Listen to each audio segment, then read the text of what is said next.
Aku seperti tersangka yang masuk di ruang interogasi. Ketiga sahabatku sudah seperti detektif yang siap meluncurkan beberapa pertanyaan agar bisa mendapat jawaban yang akurat. Lo beneran pacaran sama Devan? Dewi orang pertama yang melontarkan pertanyaan. Tidak, ucapku tegas. Lalu mengapa akun anonim yang mengupload foto kalian menuliskan caption bahwa kalian sedang berkencan? Aku mengedikkan bahu. Ya, kalian harusnya nanya sama tuh orang. Dia punya bukti konkret nggak? Kok, tiba-tiba nulis caption kalau gue kencan? Bener juga Wi. Celetuk Mela membuat Dewi menggelindingkan tatapan kesal padanya. Jadi kalian bener-bener belum pacaran? Rara terdengar antusias. Aku hanya mengangguk. Terus ngapain kalian jalan bareng? Lagi-lagi Dewi bertanya. Ya, gue mau nyariin kado buat Mela. Terus Devan ngasih nebeng. Tapi lo seneng kan? Sungut Rara. Ya, pasti. Jawabku santai. Tanpa peduli dengan tatapan tajam mereka. Lo harusnya jaga jarak sama Dianan. Bukan kayak wanita gatel yang butuh belayan. Lo sadar nggak sih? Kalau lo itu sudah punya suami. Dewi tersulut emosi. Kalau Parangga tahu kelakuan lo seperti ini, dia bakal makin benci sama lo. Lagi. Dewi melanjutkan kalimat pedasnya sambil menunjuk ke arahku. Aku tersinggung dengan kalimatnya yang jelas-jelas menghinaku. Aku seperti wanita kegatelan yang haus akan belayan. Oh tidak, ucapannya jelas melukai harga diriku. Serendah itukah aku di matanya? Lo belum tahu cerita sebenarnya Wi. Ucapan lo benar-benar membuat harga diri gue hancur. Oh, lo punya harga diri juga. Kalau punya harusnya lo malu jalan sama laki-laki lain. Mengingat status lo yang sudah menjadi istri orang. Rara dan Mela menenangkan Dewi. Membuatku sedikit iri. Mengapa mereka hanya menenangkan Dewi yang jelas-jelas berkata kasar? Mengapa tak ada yang membela dan menenangkanku? Lo udah keterlaluan Wi. Hardiku lalu berdiri berniat meninggalkan mereka. Kinan, Mela menarik lenganku. Lo nggak boleh marah kayak gitu. Apa yang diucapkan Dewi memang benar. Lo membenarkan sikapnya yang mengatakan bahwa gue wanita gatal. Wanita yang gak punya harga diri. Aku mendengus kesal. Selamat kalian udah membuat mood gue berantakan. Aku melangkah dengan cepat. Kemudian menghentikan langkah dan berbalik ke arah mereka. Satu lagi.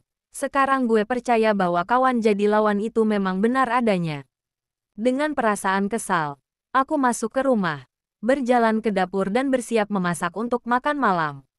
Meski moodku sedang berantakan akibat kejadian tadi. Sebentar lagi, Lala akan pulang bersama Mama. Gadis kecil itu harus dijemput oleh neneknya karena aku dan Mas Rangga tak bisa menjemputnya. Ya, hari ini adalah jatahku untuk menjemput Lala. Tetapi aku masih enggan untuk bertemu dengan ibu-ibu yang menganggap diri mereka memiliki kasta tertinggi di muka bumi ini. Setelah perdebatan tempo hari, Mamalah yang selalu menjemput Lala. Aku tak ingin bertemu dengan Mila.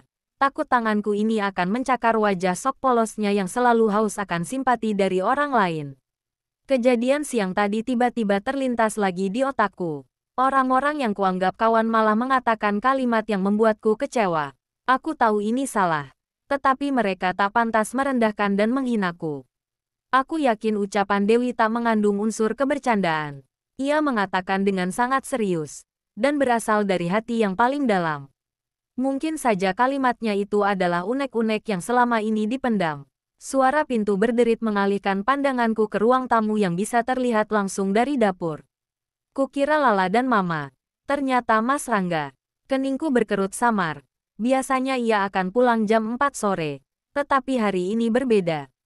Kulihat wajah lelahnya. Yang membuatku sedikit iba. Seandainya ia adalah suami idamanku. Sudah pasti aku akan menyambutnya dengan sukacita. Tersenyum semringah. Dan membawakan minuman. Namun, itu hanyalah khayalan semata. Sebab, aku tak akan pernah memperlakukannya seperti itu. Ingat, aku hanya seorang ibu sambung bagi Lala. Tidak lebih dari itu. Berharap akan ada adegan romantis di antara kami. Jelas itu mustahil. Mas Rangga langsung menuju ke kamarnya. Dan tak menyapaku. Tumben. Biasanya ia akan berbasa-basi dan bertanya tentang keberadaan Lala. Tetapi kali ini tak ada pertanyaan yang ia lontarkan. Apa dia selelah itu, sehingga mengabaikan pertanyaan yang hampir setiap hari ku dengar? Tumben pulang jam segini, teriakku agar ia mendengarnya. Mas Rangga menoleh padaku, menatap sejenak, lalu menghela napas kasar, kemudian masuk ke kamar. Ada apa dengannya? Apa ada yang salah? Aku salah apa lagi? Mataku sudah melotot. Rasa kesal makin menjadi-jadi. Kupotong sayuran dengan kekuatan penuh, sehingga menimbulkan suara yang sedikit nyaring. Padahal, aku hanya memotong kentang, tetapi suara yang dihasilkan bak memotong tulang ayam. Aku berhenti sejenak, memiringkan kepala sambil menatap langit-langit dapur. Kok gue marah sih? Hei Kinan, lo kenapa? Tanyaku bermonolog. Pintu kamar Mas Rangga terbuka. Aku segera berpindah ke mode kalem, memotong kentang dengan lembut dan berhati-hati, sesekali melirik aktivitasnya. Lagi-lagi alisku berkerut saat menyadari bahwa pakaiannya masih formal meski ia telah menggantinya. Dia mau kemana? Mas mau kemana? Tak ada tanggapan, sanggahan, atau jawaban menjengkelkan darinya. Ah, apa mode kulkas 8 pintunya mulai aktif lagi? Padahal, kemarin ia sudah tak seperti itu. Tapi kini semuanya kembali pada settingan semula. Pantas saja Kinara hampir stres dibuatnya. Oh, tidak, aku tidak ingin hidupku menjadi seperti Kinara. Tuhan, aku ingin berumur panjang. Mataku melotot saat melihat siapa saja yang ada di postingan terbaru Bu Mega. Bagaimana bisa Mas Rangga nyempil di sana? Ah, ternyata dia pergi untuk mengadakan perkumpulan antar dosen. Wah, Bu Mega terlihat seksi dengan gaun malamnya yang jelas terbuka. Apa dia sedang menjajakan tulang selangkanya? Jangan lupakan tonjolan yang sengaja dibuat menyembul. Bu Mega sudah seperti gadis diskotik yang pernah kulihat di drama Korea. Menghina dosen sendiri tidak dosa kan? Aku mengernyit. Pantas saja Mas Rangga berdandan, memakai parfum yang harganya sampai jutaan. Ternyata ia ingin bertemu dengan Bu Mega, si wanita yang jelas-jelas menyukainya. Tunggu, apa selama ini ia juga menyukai Bu Mega? Hanya karena gengsi dan sudah terikat denganku sehingga ia bersikap seolah tak peduli.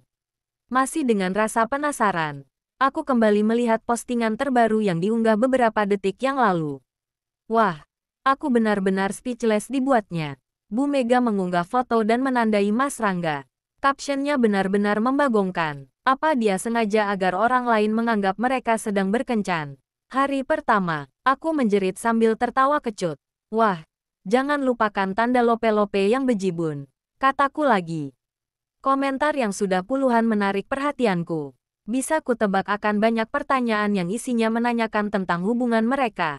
Aku tersenyum miring, menyadari bahwa kedua dosen itu tampak serasi dengan pakaian yang hampir senada.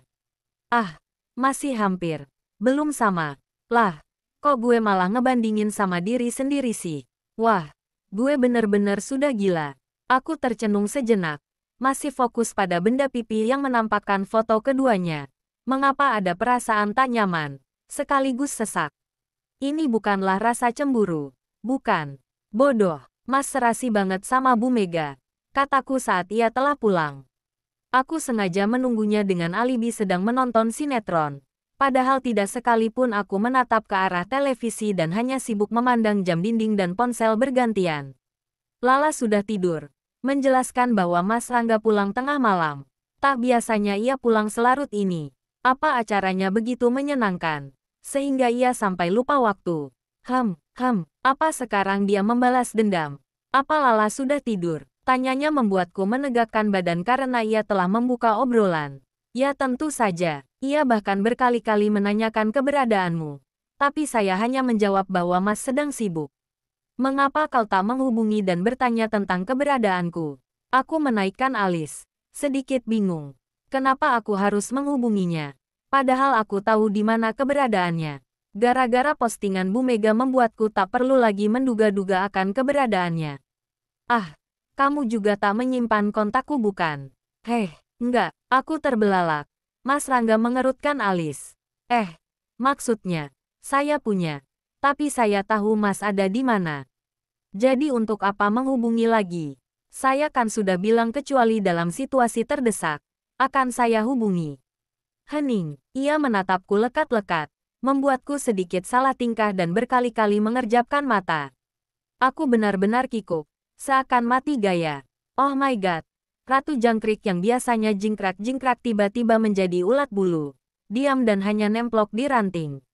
Hubungi saya sekarang. Handphone saya ada di kamar. Jangan berdalih. Beberapa detik yang lalu kamu masih memegangnya. Aku lagi-lagi ketahuan. Mengapa jika berhadapan dengannya aku selalu terlihat konyol? Apa faktor usia membuatnya tak bisa dibohongi? Sepertinya begitu, Mas. Jawabnya lalu duduk di sofa. Aku yang duduk melantai mendongak, tersadar bahwa posisi kami seperti majikan dan pembantu. Ia mengenakan pakaian formal yang terlihat mahal, sedangkan aku menggunakan baju rumahan oversize yang membuatku tampak kerdil. Aduh, aku memukul kening pelan. Kuota saya habis. Telepon biasa aja. Jawabnya santai, seolah tahu bahwa aku lagi-lagi berbohong. Pulsa juga habis. Gimana dong? Mas Rangga menutup mata seraya mengembuskan napas panjang.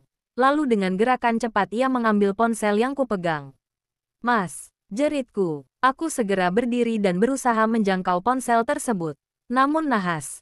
Apa yang bisa dilakukan gadis pendek sepertiku? Alhasil aku seperti anak anjing yang melompat-lompat berusaha menjangkau tulang yang tergantung di ketinggian. Kamu tidak menyimpan nomor saya. Aku memasang cengiran yang mungkin tampak konyol. Tunggu. Siapa yang menghubungimu di jam segini? Tanyanya saat benda tersebut bergetar. Pupil mataku melebar kala melihat nama yang tertera di layar. Mas, jangan dijawab. Teriakku lalu naik ke sofa dan melompat berniat mengambil ponsel tersebut. Seperti adegan slow motion. Aku berhasil menyentuh benda tersebut. Tetapi sayang sekali alam sepertinya tak mendukung aksiku untuk mengambil ponselku seutuhnya. Aku malah menubruk tubuh Mas Rangga, membuatku harus terjatuh ke lantai. Aku menutup mata, bersiap menikmati rasa sakit akibat benturan di marmer. Namun, perkiraanku salah. Aku seperti jatuh di kasur yang empuk. Ternyata kamu cukup berat. Suara Mas Rangga menyadarkanku. Aku membuka mata dan segera berdiri. Maaf Mas, ucapku lalu mengambil ponsel dan segera berlari masuk ke kamar. Jantungku memompa dengan cepat. Desiran tak terduga membuatku kebingungan dengan respon tubuhku sendiri. Ada apa ini? Mengapa aku seperti ini?